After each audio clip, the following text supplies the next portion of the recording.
Топ-5 ТВ-боксов до 50 баксов на весну 2026 и уже, наверное, на лето 2026 года. И тут вы сейчас охренеете. Ситуация настолько критическая, что в топ-5 не осталось почти нормальных ТВ-боксов. И все мигрировало уже в топы от 50 до 100 и дороже 100. Да, даже некоторые перескочили в дороже 100 рубрику.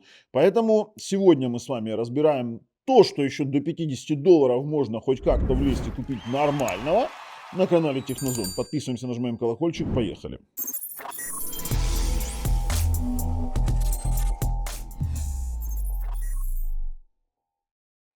Ну а вы на главной страничке моего канала. Мы делали обзоры на все эти ТВ-боксы, про которые мы сегодня будем говорить. Ссылки в описании под видео и на обзоры, и на проверенных продавцов, и на промокоды, и на купоны. Короче, но о чем идет речь? Смотрите, если я пойду сейчас на AliExpress, и вот у нас раньше был в топе до 50 Xiaomi ТВ-бокс третьей генерации, то сейчас он стоит дороже 100. Вот это вторая генерация.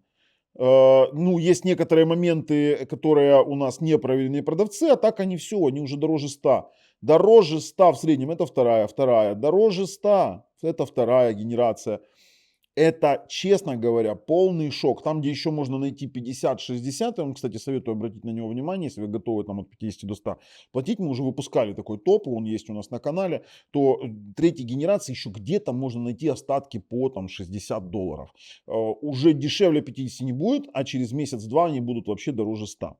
У нас на текущий момент есть 5 ТВ-боксов, которые мы можем рекомендовать. Ну, например, на первом месте у нас Vontar R5, да, самый дешевый на Realtek 1325. И вы сейчас удивитесь, реально, что другого ничего нет.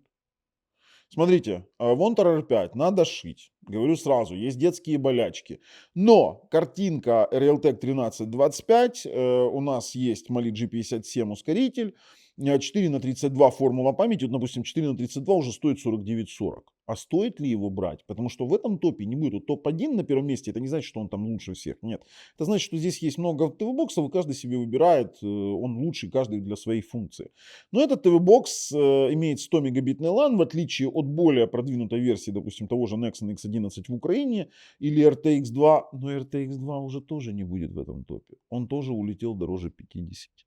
А я считаю, что дороже 50 с Алиэкспресса за RTX 2 платить не стоит. Если в Украине я могу Nexon X11, допустим, купить с промокодом Технозон еще и с предоплатой Nexon максимальный Sweet TV на 6 месяцев, то есть год предоплаты стриминговых сервисов с промокодом Технозон будет еще дешевле, то извините меня за недоработанный RTX 2, потому что в X11 лучше охлаждение, есть HDR10+, и там другой пульт, то там уже намного интереснее все. А это, ну, это уже нонсенс. Ну, короче, 4940 за версию 4 на 32, 2 на 16, 38, 51, в принципе, можно брать Android 14. Есть фишки искусственного интеллекта, и вот работает, показывает, не скажу, что прям мега суперово, но есть как есть. Это вот реалии сегодняшнего дня. На втором месте у нас Vontar X3. Да, устаревший, да, на Android 9, на нем еще есть какие-то очень старые прошивки от Югуса, портированные. Есть Vontar X4, тоже 4970. Вы на цены посмотрите, 48, 49. Это реалии сегодняшнего дня, это 4 на 32. Если вы хотите 4 на 64, то уже дороже 50 баксов. И получается, что даже там наличие прошивок Slimbox, наличие каких-то ломаных прошивок делает их уже неинтересными, потому что они стоят дорого. То есть, если раньше он стоил, там, вот этот вот Vontar X3 стоил 35 баксов, то да, за 35 прошил и более-менее чего-то там делаешь. А сейчас мы имеем 48. Дорого. Но есть как есть. Третье место. Да, кстати, напомню, это iMlogic S905X3, уже достаточно устаревший. Это iMlogic S905X4. Оба 4 на 32, вот если брать варианты до 1000, до 50 долларов, оба имеют 1000 мегабитный LAN. Стандартные прошивки, честно говоря, слабоваты.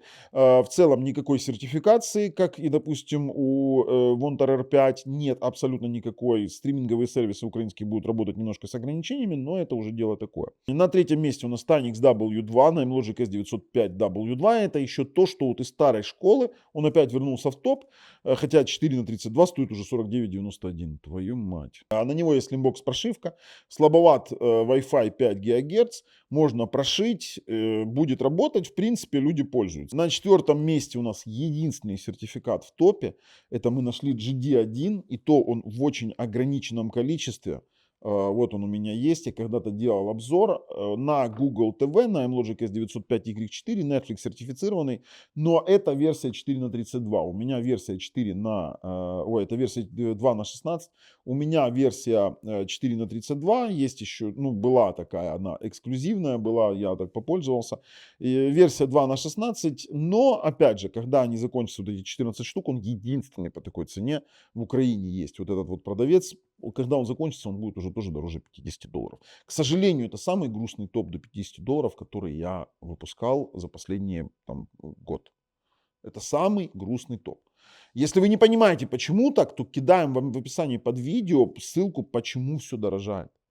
Я уже выпускал такое видео. Tanix TX5 у нас на 5-м месте, под него есть прошивка Slim, более-менее TV-Box Amlogic S905 Y5, это более современный TV-Box, но опять же детские болячки, слабоватый Wi-Fi, за 4 на 32 4950 версия, 2 на 16 3950, в принципе тоже можно что-то брать, но придется поработать, попрошивать, но опять же DDR третья память, конечно же, и зачастую Tanix решит тем, что ставит бэушную память. А все. А больше до $50 на Алиэкспресс взять нечего. Вот так вот, чтобы взять нормально и пользоваться. У нас остаются all-winner, рок-чипы и тому подобное говно. Реалии сегодня таковы. А с вами был Бабл на канале Технозон. Пока.